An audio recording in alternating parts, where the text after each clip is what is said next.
Um, all right, just to make sure, can you like spell out your name for me? Yeah, Rhea, that's Rhea, and then my last name is Sharma, Sharma. Okay, awesome. Thank you. And then just to, start off, can you tell me about like or actually, I'll just give you a little rundown of like why I'm doing this interview so I'm a part of Alharh, which is like this organization in India. It's based in Bihar, and it helps increase menstrual awareness in that area and also like distribute pads and other period products to the local communities. And so, as a part of that organization, we're doing a series where we kind of spotlight and learn from other organizations that are in the menstrual equity space. So I'm really excited that we were able to do this today, and thank you so much for being here. So to start off, what is your like personal journey or story for how you've gotten involved with MEA and just like menstrual equity in general? Sure. So back in high school, I was pretty passionate about social issues, particularly like women's issues, and I was involved in a couple organizations there. And a lot of the work that I became passionate about was like service, like volunteerism, and like, for instance, like donating products to shelters and stuff like that, because I could see like I feel like I could see like a material reaction there. Like I felt like I was making a difference. So then when I got to college, I wanted to be involved in the same kind of space. Um, and I heard about Mia, and I felt like it was an issue which needed to be addressed. That I mean, I feel like most women can relate to. I feel like menstrual equity is something that isn't talked about enough. And for me, it goes beyond just that like service component. Obviously, like that's the most important part to me, like being able to make a difference and being able to like help out in communities which could use it. But ever since I've been a part of the organization, I feel like my personal stigma around the issues have decreased. Even within our like friends and social circles, like I feel like I've been more comfortable talking about period poverty, menstrual inequity, and overall, I feel like I've learned a lot too. So I feel like those factors like compel me to like stay with the organization because I like seeing the differences like that aren't so material as well. Like I feel like that stigma is in fact getting broken down a little bit, and that's really motivating. Yeah, that's really cool.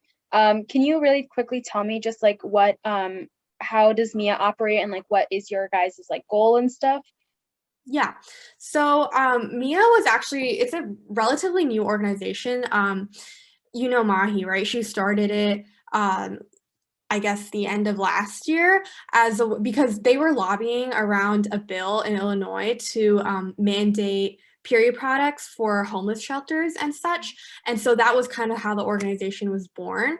Um, so then when I came on board, we were working on not only those legislation issues, but also service issues, which I was most passionate about. So donating shelters, fundraising, doing projects, and then Mia also strives to educate as well. So that could take place in the form of speaker panels or speaking at local schools, things like that. So those are kind of our three pillars. I would say it's like law, service, and education.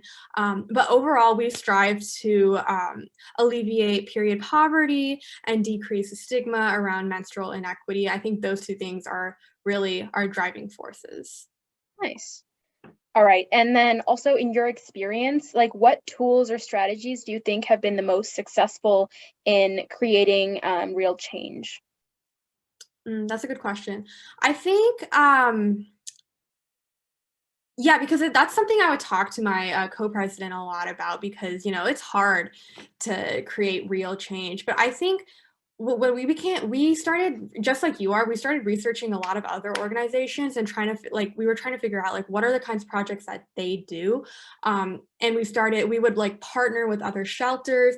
We recently partnered with this organization called Campus Cup. They're run by Organic Cup, and that's basically this company which creates like sustainable menstrual cups. And they do this program, which was really cool. They like sent us basically like 300 free cups to distribute to menstruators across campus. And like hearing about programs like that, like that's what allows us to create real change because especially being like a smaller organization who might not have like the resources or the tools to like buy all our products and donate them, we can find other organizations and companies willing to do things like this because there are so many or, you know, like hearing about other organizations, like what kinds of things do they do. And then, yeah, like I said, like partnering with local shelters, like they are more than willing to take our donations and things like that. So yeah, I feel like just researching and reaching out has been like the most productive thing in helping us make real change. Nice. What are your thoughts about like the other organizations around or just like even globally? What are your thoughts about how menstrual health activism is going today? Like, do you have any, like, what do you think we could be doing better, or what do you think is going really well? I think I really appreciate the efforts. I'm only like just starting to learn about international efforts, and I think it's really important. I think we take it for granted here in America that, you know, like people know about periods, people know how to handle them, but, you know, clearly in cases with different cultures, such as like India, you mentioned, you know, like things are very different, things are very taboo. So I think it's important, yes, to have like these international organizations. Um, at the same time, I so this is an interesting issue that I only just learned about. There was a documentary on Netflix called Period about I don't know if you heard of it, about period poverty in India particularly, which I at first thought was really groundbreaking, but afterwards there was a lot of like criticism that came around that documentary about not necessarily respecting the culture and their beliefs. So I guess what that sparked in me is like, while I really appreciate international efforts, I hope at the same time they are like respectful.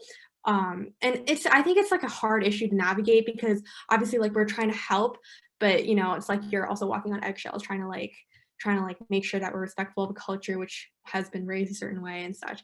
And anyways, I think my point is just that I really think it's like necessary, and at the same time I hope they go about it the right way. Yeah, that makes sense. Yeah. Honestly, that's pretty much all the questions I have today. It was just a very quick interview. Do you have anything else that you want to share, or other experiences that you'd like to talk about? No, that's really it. I'm